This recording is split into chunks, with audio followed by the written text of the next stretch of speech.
In my Tumblr video, I used this terrible timeline to sort of like show how Stikbot missed a little bit, but I thought it'd be kind of interesting if we went a little farther back and sort of dived into Stikfas's history a little more. So yeah, that's pretty much it. So we're gonna go back to the famous year of 2003. Now a lot of you might not know what a Stikfas is, so I thought I should do a brief introduction here. So in about 2000, 2001-ish, Stikfas Incorporated released Stikfas. Or they're actually pronounced Stikfas, but I've said Stikfas so many times that I'm just going to pronounce it that way. So the toy was like, 1/18 scale, 3 3/4 inches tall, and yeah, they were really cool. They were buildable kits, which you put together like a Gundam kit, and yeah. Between 2002 and 2004, Stikfas Incorporated worked with Hasbro, and they licensed them out. So Hasbro is now producing them, and yeah, that's pretty good. The quality went down, but the appeal went, bigger. They worked with Tommy, and they became big in Japan, and, all this great stuff. They were really, like, popular with customizers who create amazing customs, and yeah, it's just the figure did pretty well, but it didn't do well enough, and the quality got bad enough that it sort of just never really like fully caught on.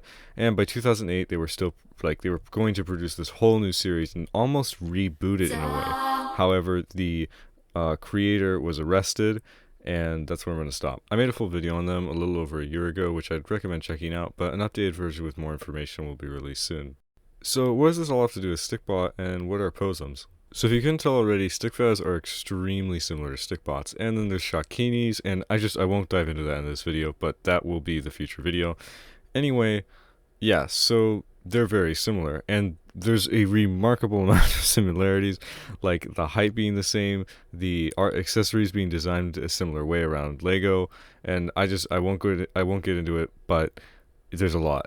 So Poze'ms, yes.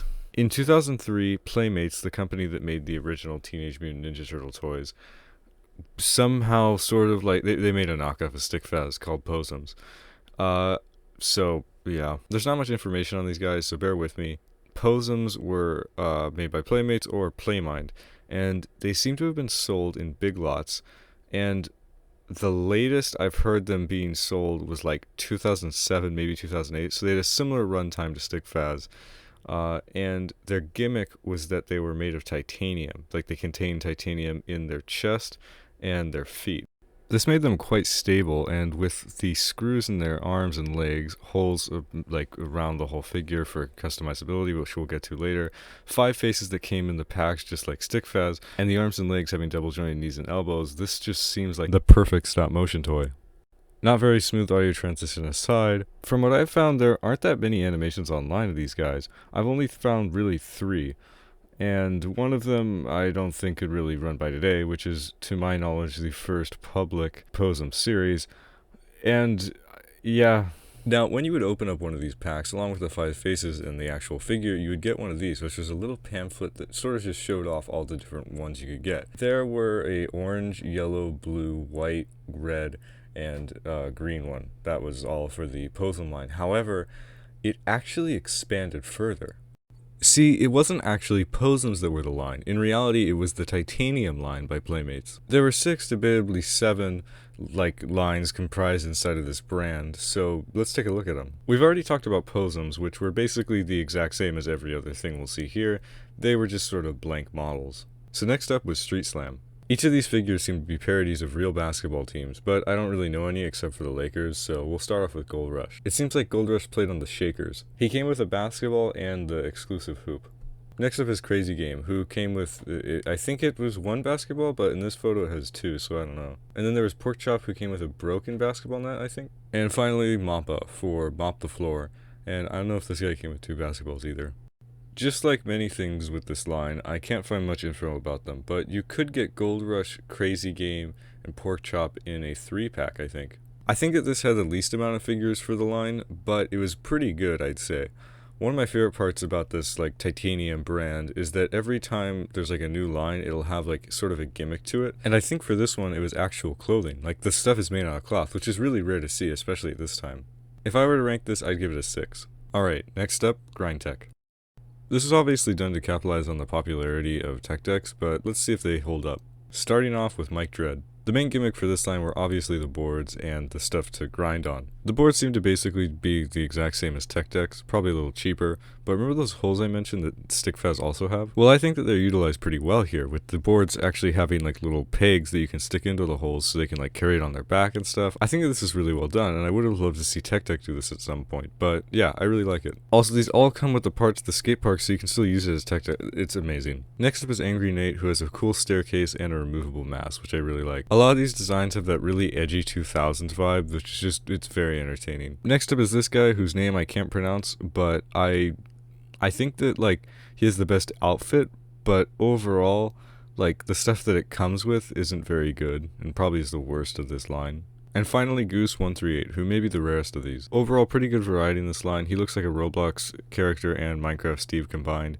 I'd probably give this like a 6.7. Alright, next up are Monsters of Rock and Body Rockers, which are usually grouped together, but not always. It's weird. I'll start off with Body Rockers, then we can get to Guitar Hero knockoffs. Starting off with Freeze, this line was basically breakdancers, and they had a boombox, and they could like dance on this plastic cardboard. A lot of them also came with a belt buckle and a chain. Flare, Uprock. And finally UFO, who I think is the best print, and he's like sort of like a snowboarder or something. Despite this being one of the few lines you actually pick, it's easy to find, I don't think this is that worth it. I mean, it really is only a piece of plastic and like a boombox. Like, there's not much they could have done with it, and it kind of shows. UFO and the boomboxes are cool though, so I'll give it a 5. I just wanted to mention that throughout this, I've been finding these like random one-off figures, which I don't know if they were just sold on their own or something. Like they were just randomly, maybe they're like a 5th figure in the line, but they're mainly just recolors, and I can't find much info on them. Okay, now our last one is Titanium Monsters of Rock, or just Monsters of Rock, and it's not my favorite. I mean, if you like Guitar Hero and stuff, which I do, I think like this would be cool to kind of display because it's basically just like Guitar Hero knockoffs, but I'm just going to skim through these.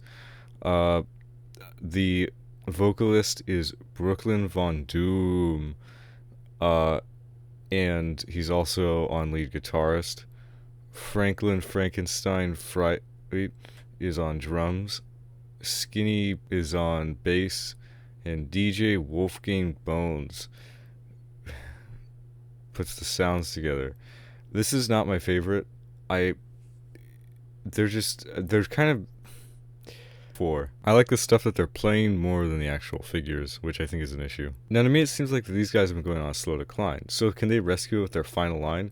Yes. Titanium Heavy Artillery is easily the best line that they've made since the original Poze'ms. Sadly, not many good videos or photos exist online, but I'll try to recap them here. So remember that underutilized Stikfas feature, which like they just didn't use at all for some reason? Well, this line uses it brilliantly, where it's basically just a normal sort of like heavy artillery figure underneath, but it comes with armor that you can build up onto it to make it more heavy artillery. And while a lot of these designs are definitely a little cheesy, especially underneath, I think that they look really cool, and I really hope to get some of these guys soon in the future. So I guess this takes place in 2076, which is also kind of fun. Now let's take a look at the figures. Now let's start off with Stark, which may be the worst figure in this line, but that's not saying a lot because like literally every figure in this line is perfect. With his suit on, it's a bit more of a Gundam vibe, and without it on, it kind of reminds me of that one bounty hunter from Star Wars. Next up is Virus, who probably looks best without the suit, similarly to Stark. But just like the next two you'll see in a moment, I like this guy with the suit more.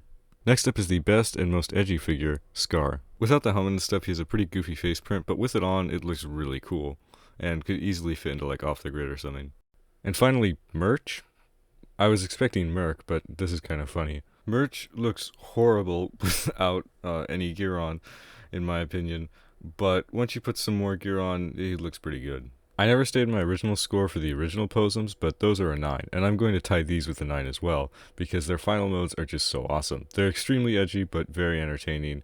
Please get them if you get the chance. The last thing I wanted to mention is that when you open up the cards on these guys, they actually come with this little like diagram of the Poze'm, and this is very clearly knockoff of Stikfas or something. Now that completes everything on this list, except for X Joints, which was a separate line which deserves its own thing. It was basically the Zebos for Playmates, which if you guys don't know is sort of a spin-off of Stikfas made by Hasbro, and that deserves its own video. It has its own wiki, which is still being updated, so there's definitely a small community there. I have heard some people connect X Joints to the Heavy Artillery set, which I'm sure you can make that connection, but for this video we're just going to ignore them for a bit. Now there's a final hidden wave of Titanium, but it may have not released, it may have released, I don't know. I'm going to say if it did, it was a limited release, but it probably didn't.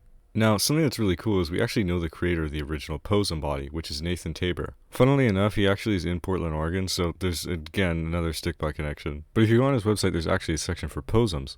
Now, under this section, we get introduced to the final line that may or may not have come out, Bomb Squad. And this is actually how I got introduced to this line. Many years ago, I don't know how or why, but I discovered Bomb Squad via this site, and yeah, that's just it. So the whole point of Bomb Squad was that there was basically 4 graffiti artists who came with this different section of the subway, and then they'd graffiti it with like their name. So this is Pen 1. There were 3 others, but I don't know their names, and this is all that we have. But together it would form one big subway, which I think is really cool. And while these designs definitely still have that 2000s cheesy vibe, I think that they're really fun, and some of the best ones yet. And from this photo, I'd probably give it like a 8 out of 10. Now, the last figure I'd like to talk about today is the San Diego Comic-Con exclusive 2003 titanium Poze'm. Besides the heavy artillery line, this is probably going to be the main one I'm looking out for. So they're 6 inches, which they look massive next to the Stikfas, but yeah. Only 1,680 were made, and it's labeled on the back which number, which is really cool. And yeah, these guys are very epic. I'd give it a 9 out of 10. Now, as for my personal experience with them, these guys are a lot of fun. And it would be kind of bad if they, didn't pose well. And it is definitely a little restricting in some points, but it's very fun to pose them. As of now, this is my full collection, but I swear I had the white one. I just don't know where it is. But as you can see, they're very, they can be a little brittle sometimes. The blue one on the left especially has been through quite a lot. These were originally the same color, but when I got it, it's very yellowed. And eventually the arms broke off. So, yeah. The plastic is obviously very brittle on this one because of the sun damage, but in general, their plastic isn't always the best. Probably something to do with the screws being too tight or something, but it's nice you can adjust them, and it's nice to have a figure, especially from this long ago, that has like a right to repair like policy. So, yeah, this is perfect for stop motion because you can tie them to your will and whatever however tight you want them, or if you want one joint to be loose or one joint to be tighter. Very epic. Something I wasn't able to figure out though, which I'll explain it here, is if you look at these two, there's something kind of different. If you look at the legs, this one, the blue one, is a lot more like a Stikfas, and I would guess that these were the original ones that first came out, and eventually they went to these for like a copyright reason, or maybe they got a threat from Stikfas themselves. But yeah, you can kind of see like they're very different. Another interesting thing which I didn't really get to show here is that the orange, because like they're more head-on, they have like a spring in them, so they have like this weird spring thing. It doesn't serve any purpose to the articulation except it's kind of fun like suspension. Now if we go up to the chest, you can see like this joint, it's once again the spring mechanism on the orange, but the original one is more of a ball joint. They're both ball joints, but yeah. And also the torso is different, with the original one saying titanium and the other one saying Poze'ms. Also, something I find interesting is that both versions have ratchets in the arm, which is maybe just done for the titanium or something. The two that are in the best condition are the green and blue Poze'm, but I don't really know if that's because of better plastic or just luck. Even if they're broken or missing a part, I'd still recommend getting them though, because they're really fun to pose, like I am here. Here's a size comparison between Flame, Poze'm, Stikbot, of everything, tan military Stikfas, and a Shakini. And so that concludes taking a look at Stikbot's distant cousin, Poze'ms, and the titanium line. So yeah, I'd recommend picking up some. While I'm not like good with, financial stuff, it seems like these guys are raising in price quite a bit. And I believe that there's like 3 on eBay right now for like $80 on US eBay. So, and there aren't that many anywhere in general, so these are definitely going to raise in price, as I'm guessing, as I've seen with Stikfas and maybe one day Stikbots. But yeah, I'd recommend picking up some while you can. So yeah, with that said, thank you guys for watching. I'll see you next one. Bye.